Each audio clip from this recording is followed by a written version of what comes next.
Welcome to the Mike Litton Experience Podcast. Mike has over 31 years experience in real estate, finance, and investing. He's passionate about being a father, a teacher, a realtor, an investor, and a leader. Everyone has a story, and our passion is to help them tell it. And now, introducing the host of the Mike Litton Experience, Mike Litton. So what can you expect from the Mike Litton Experience? You can expect stories that will inspire, motivate, advice that will sharpen your focus, and expert information on real estate, finance, and market conditions.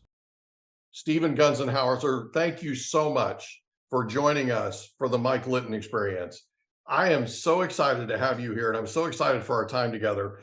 I thoroughly enjoyed this book, and I think everybody should read it. It was an absolute ride, and I thoroughly enjoyed it. As we talked about before we hit record, everybody has a story, and our passion is to help them tell it. So with your permission, we're going to start with where you were born, go all the way up to today. And then I want to talk about, because your book is an autobiography, I want to talk about some of these unbelievably cool stories that are in this book and some of these amazing things that have happened to you in your life. You've lived an amazing life, and I think it's something that we should celebrate. I am thrilled that you would say that. It's the only life that I know, so I can't say, hey, it's more unusual than anyone else's life. But I have been fortunate enough to be humble enough to understand how much luck plays a role. Oh, yeah. Whatever we do. Yeah. And being in the right place at the right time and doing the right thing. All of that is critical and important. Here's the best thing about this, okay? The best thing about this and the way you wrote it, okay, is there are a ton of life lessons in here. And as you follow your story, it has these twists and these turns, but here's the theme. Here, I think anyway, my take from this is you just kept going forward. You kept putting one foot in front of the other, and you just didn't quit. There were times in here that people wanted to slam the door in your face. There were times in here where it didn't come that easily, okay? But you soldiered on is what I'm getting at. And this is a big example for people. If they read your book, they're going to learn how to live their life in a successful way, right? It's not all glamour. It's not all glamour. It came from a lot of elbow grease, a lot of dedication on your part, and an absolute commitment and dedication to just keep going forward.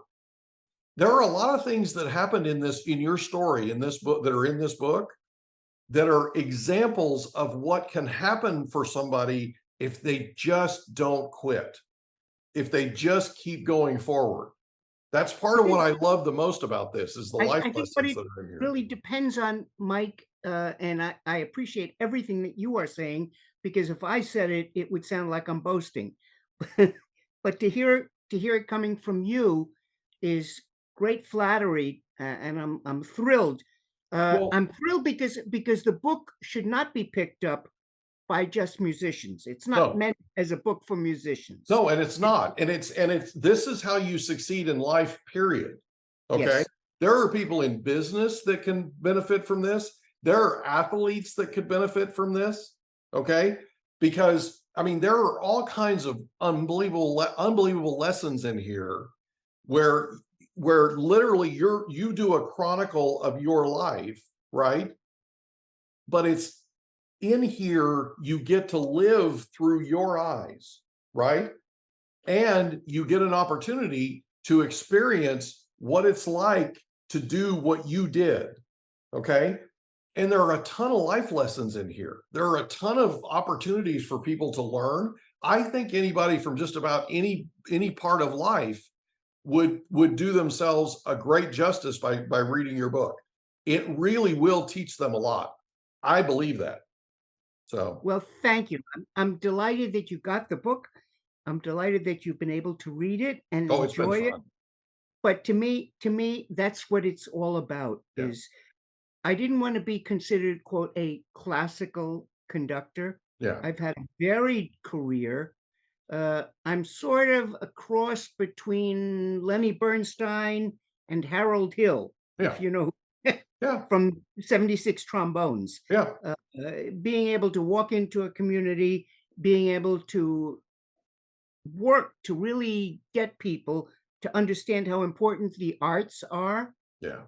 and being able to even present that message to young people, to Yeah. be able to understand. I'll never forget, Mike, when I conducted for 1 year as acting music director in Bogota, Colombia. Mhm. The audiences were amazing because you had people in torn blue jeans Mhm. sitting next to older people dressed up with shirt and tie, Mhm. a kind of a paradigm shift, Mhm. and really just very special. And I enjoyed that opportunity to see music through the eyes of people other than just symphony goers. Well, here's what I get from the book. It's an inclusive experience, right? This is not something where you're a conductor. Because when I first received your book and I read the front of the book, I Yeah, thought, okay, we're going to talk about conducting symphonic music, right? We're going to talk right, about, right? right. That's not what this is. No, This is, here's how my life went and here's what I learned. And these are lessons that are freely offered to the reader. And I feel like there's an incredible amount of generosity here. It's not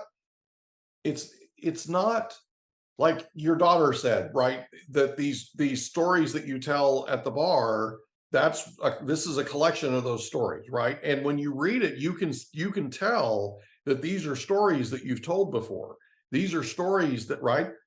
And yes, the thing about it is, it's not exclusive; it's inclusive. It's very welcoming, and I can see how what you've done in your life has brought people into that type of music that would have never necessarily considered it before. I can flat out see what you experienced in Bogota. I can see that in your book, in your life story. oh, I'm just thrilled to be here and to be talking to you, Mike. I think it means a great deal to me personally, not just to be able to do stuff for my book, Yeah, but to be able to communicate and have connection with people. yeah, and and not necessarily people that love Beethoven or yeah, people that love Brahms. That's yeah. And fine. you don't have to. I You don't have that's to. not critical to me. What's No, and critical it's to just it's me, there's a ton of lessons in here. you know, So where were you we have born? to laugh. So where We were have you born? I was born in New York City. Okay. Um, the interesting background, which is of course in the book and Yeah. you're aware of, is my grandfather was in the German army in World War I. Right. But because he was a CEO of the entire leather industry, they couldn't make him a private. They Right. couldn't make him, and he was Jewish. Yeah. And so they made him a major in the artillery. Mhm. Well, he died in 1932. Had nothing to do with the war, had nothing. He just died and he was buried in the Jewish cemetery. In Mhm. 34, my grandmother received, which you've got in the book, a photograph of my grandfather, the Iron Cross, Yeah. the highest honor given to a soldier, with a letter from Adolf Hitler Mhm. thanking my grandmother for my grandfather's service to Germany. Uh, it was just amazing. And we own that letter and we own the photographs, and it will go to the Holocaust Museum in Washington when we're, at any rate, my parents met. They were both German, but they Mhm. met in Bolivia. Okay. And that's a long story, but they wound up coming to the United States as escaped refugees from a failed coup d'etat because Yeah. my father was supposed to become president of the Right. country. Right. He That didn't. was He quite a didn't. story. Yeah. Well, the head of the tin industry, who my dad worked for, said, "You have to be president of the country. I don't like the current president." Yeah. And my dad said, "I'm not a politician. I can't Right. do that." And he said to my dad, "The Bolivian army has one tank. If you Yeah. control that tank, you're president of the country." That's So it. my father told the wrong person. I So love that. he and my mom came from Bolivia. Yeah. to the United States in 38. And then I was born a few years later, but it was an interesting beginning. My dad, they didn't recognize any of his college degrees from Germany. Yeah. So he had to go back to City College at night and became a food technologist. Mhm. And fortunately, he was very successful Yeah. as a food technologist with the expectation that I would take over the company when he was. So I need to share something with you. There's a brand in your book, and I'm drawing a blank on the brand, but it's Seabrook Farms. Well, say again? Seabrook Farms. Yeah, Seabrook Farms, but there was the one before that. What was the one? A.K. Robbins? They make shrimp. They Inmont. You're thinking of Inmont. It was oysters. Yeah, but I'm trying to think of the name. Anyway, it's in the book. And that company, I literally buy frozen shrimp from today. I'm not joking. I'm looking at it going, oh my goodness, your dad was involved with them? Hey, but do you glow in the dark? I mean, it was crazy. It was, I just, like, what a small world, you know? So it is a very small world. But he invented, together with a man from Seabrook Farms, the whole boil in the bag principle. Yeah. Which is used for everything. Yeah. And I was supposed to go into his business. I know. So he wanted me to study chemistry, organic chemistry, and I should go into his business. I love the role. My mother. I love the role that your mother played in all this. Absolutely love this, right? Your mother was your champion. Yes. And your dad, bless his heart, right, kind of just had to step aside. He kind of just had to get in line with what your mother was planning for you and what she was supporting you on. Mm-hmm. Yeah. Big deal. My mother was a very emotional, very passionate person. And to give you, I'm not sure if I wrote about it in the book. I might have. She had an upright grand piano. Yeah. And when I started clarinet lessons, clarinet's Steinway. It was a Steinway. Clarinet. Right? What? It was a Steinway, right? Yes. Yeah. And it was an upright Steinway. And when I started the clarinet, that's a transposing instrument. So my mother accompanied she could not accompany me because she didn't transpose. So she had the piano tuner come in and tune the piano to B flat. B flat. That's right. That's right. Flat, so that she could. I do remember that story. Yeah. So she could accompany me without having to transpose. Yes. Right. Nowadays, you don't need to do that. Nowadays, they have electronic pianos and they can set the piano to any key at all. Right. Isn't that cool? I just love that. Yeah. That's such a cool story. We were surrounded, and my sister played violin. And then junior high school was a pretty lousy place, which was a regional junior high school that was confronted with Black and Italian gangs. And there was actually violence in the school itself. My parents didn't want me to go to the local high school, the regional high school. And Fiorello LaGuardia, who had been the mayor in New York, developed 5 specialized high schools, and music and art was one of them.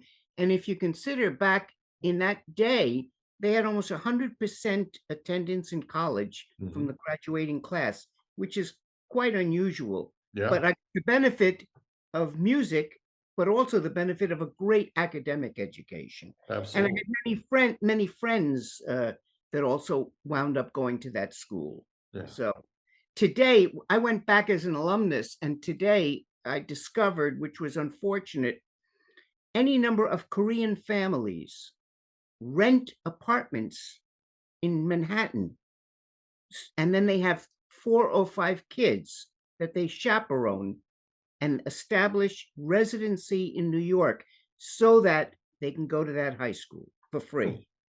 Wow. Yeah, that's very sad. Yeah, that's crazy. Yeah. So growing up, yes, where you grew up, yes, who was the most influential person to you? I think my clarinet teacher. Yeah. Not the first one, but the third clarinet teacher, because he introduced me to golf. He and his wife played bridge with my parents. Yeah. And he was also just by pure coincidence, turns out was the leading clarinet teacher in New York City, Wow. which is quite an accomplishment. He was the head of the music department at a place called Forest Hills High School. Mhm. And he was just such a remarkable person Mhm. that, I just wanted to do right by him Yeah. every week. Yeah. I totally understand. I So, didn't want him to be disappointed no, I from got week you. to week in what I Yeah, was I doing. got you. What was your favorite thing about growing up there? That's tough. Probably my favorite thing would have been playing in the school orchestra, Mhm. because I love clarinet and I love playing it in the school orchestra. And I had a very dear friend who's was in real estate. Mhm. He was a conductor in New York City. He's passed away, unfortunately, but he used to sit as a clarinetist next to me, and he would do whatever he could to sabotage my instruments. So when the teacher would call on me, Stephen, please demonstrate how this should go, I would squeak, Oh, have a hard time, and I would look at the instrument and, you did it to me again, Michael. right. But he was a dear friend, and he did a variety of things waiting, quote, for the big break, Yeah. which is unfortunate. That's sad, because in the process, his life didn't have a specific direction. And getting to what you said earlier, Mike, I think it's very important as we go through life, if Mhm. there's something that we love, that we maintain a consistent step forward Yeah. towards what we love. That's your Because, story. That's your life story. Your life story is just one foot in front of the other, right? And what right, happened because of it, and this is the way life works, right? yeah, Is as you continue to take your steps forward, you pick up other mentors, you pick up other contacts, you meet other people, you get a chance to collaborate with other, right? And it's right. just, I mean, it's just your whole story is literally you going forward, every step going Well, forward. you're Forward. so kind. I really appreciate it. It has been times when I thought, am I doing the right thing, or should I go into my dad's business? Yeah. It was a great business, but and he was disappointed. Believe me, there Yeah. was a lot of stress because of the fact that I was doing what my mother loved, Yeah. and it was not necessarily what my father loved. Yeah. I So promise you he was proud of you though. I think my sister insists that after 25 years with the Lancaster Symphony, he came down to Lancaster to see a performance Mhm. of Beethoven's Ninth, and I Mhm. dedicated it to him. Mhm. And I think he finally accepted the fact that I was going to make my way in the world as a musician, Yeah. not as a food technologist. Yeah. I got you. So let me ask you this. So Yes, you've graduated from high school, yes, and it's one of the LaGuardia high schools, right? So yes. you Well, graduated from it's now known as LaGuardia. It was not then. Then it was right, known as the High School of Music and Art. right, but it was LaGuardia that created Yes, the five, right? Yeah. yes. So you graduate from there. Where do you go then? I went to Oberlin College in Ohio, and the reason my father accepted me going to Oberlin College was because I was enrolled in the college as a chemistry major, and I was enrolled in the conservatory as a musician. Will you tell the story of the interview just for people that, Yes, right? Because here's the thing, these are nuggets that are in this book, okay? yeah. And people need to understand this is a ride that you've literally done, right, your entire life. And I absolutely love the fact that I love this story. So tell the story. I apologize, sorry. Oh, no, that's okay. It was a fall day, and my dad took me to Oberlin, and I was to audition for the clarinet professor. Right. I was very nervous when we got there, got into the room, and I didn't know what to say. And he was kind of a quiet person, George Mhm. Walm, but legendary as a teacher. Yeah, And, almost curt, right? He was almost curt in how he spoke. yes, Yeah, very, very short. And yeah. I said, do you have chapstick? Because my lips are chapped. And he looked at me and he said, I don't have chapstick. And if I did, I wouldn't give it to you anyway. So that made me even more nervous. That didn't help with the nerves, just so we're clear, right? And I said, well, can you fix my clarinet case? The handle is broken. Right. He said, no, why don't you take the clarinet out of the case and show me if you can play something? Yeah. So I take it out of the case. And then he looks at me, he says, what do you want to play? I said, you name it, I'll play it. Mm-hmm. And he looks at me, this is an obnoxious kid. Right. Right. Well, he said, well, the seniors at Oberlin play a thing called the Debussy Rhapsody. That's probably beyond your scope. Right. And I said, oh, no, here it is. I reached down into my bag. I happen to have that particular piece. Of course you did. And I pull it out and I give him the piano part. Yeah. He said, why are you giving me the piano part? So you could accompany me. Aren't you going to accompany me? No. I'm here to listen to you. So I then played it. As we came out, my father said, well, write that off your list of schools. Yeah, you're done. Okay, you're getting into Oberlin. Yeah, that's not going to happen. That was a fail, right? Yes. And but then you get a letter. You get a letter saying that you've been accepted. Yes, I know. And love that. The first year at Oberlin, I was 16 years old, so I was young and short. Yeah. So my first year away from home, I specialized in extracurricular activities. I was on the soccer team, I was on the fencing team, and I was the substitute and second goalie for the nationally ranked lacrosse team. Mm-hmm. However, as a result, I didn't have time to get up for my 8 a.m. classes. Right. So in my first year, I failed almost everything except music, music. Well, that was an interesting conversation we did. And so my father came to Oberlin to pick me up, and he had arranged for me to be accepted at Rutgers, which is in New Jersey. They have a food technology program. Mm-hmm. The registrar at Oberlin said, it isn't that Stephen can't do it. It's that he was in his first year too distracted by so many other opportunities away from home. Right. So they agreed that I could stay for the remainder of my college career if I got no grade below a B. Right. And I had to choose. I could no longer stay in both schools. So I had to choose chemistry and music. Well, hey, it's a lot easier to get a B in clarinet than it is to get a B in chemistry. Thank you very much. So I wound up staying at Oberlin in music.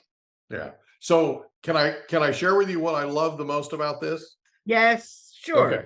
So most schools, most places that you, for lack of a better term, flunk out of, okay, they're literally going to hold the door open for you as you leave. Okay. They might wish you the best. Okay. Oberlin didn't do that. Oberlin stood up and said, wait a minute, this kid has talent. He can do this. Yeah. Right? You had people in Oberlin that were literally going to bat for you. Yes. Okay. Yes.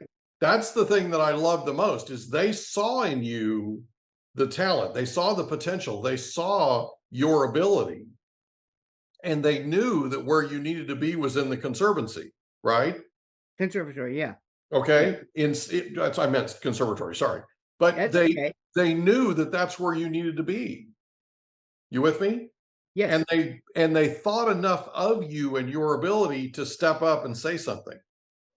Because when I was reading the story in your book, I was expecting them to say, okay, bye, enjoy Rutgers, right? What's really interesting is my youngest daughter has what's called a learning disability, in that she learns in sequence and she can be tested in sequence. She was a nationally ranked youth ice skater. Mm-hmm. She competed against people like Tara Lipinski.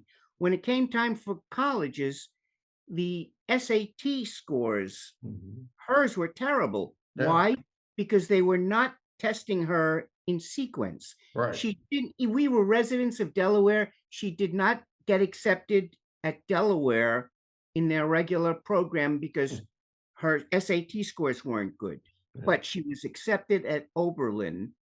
And at Oberlin, she had a special teacher, Dean Murphy was his name. And whenever she got a test that she didn't do well, he went to the teacher and said, let me retest her in sequence to the way in which she learned. Right. And so she graduated from Oberlin, but she never got into the University of Delaware, but she got into Oberlin. Yeah. And hats off to Oberlin. Okay. Because there's a culture there that I believe is second to none. Mm-hmm. Really. And they not only proved it with you, they proved it with your daughter too. I mean, that really says a lot about that organization. Anyway, I just love that story. Sorry. Thank you. No, I am just so delighted. It would have been terrible if I came onto your show and you said, I hate your book. No, actually, it's fun. The thing about your book is you never know what's going to happen. We hope you enjoyed another episode of the Mike Litton Experience. If you did, do us a favor, smash that subscribe button, tell your friends, family, and coworkers about our program, and wherever you get your podcasts, please leave us a rating. It helps us to connect with quality people just like you. And that's a wrap. Another episode of the Mike Litton Experience in the books. Reach out to Mike on Instagram at Litton Realty. Want to meet with Mike? Check out calendly.com/Rio760.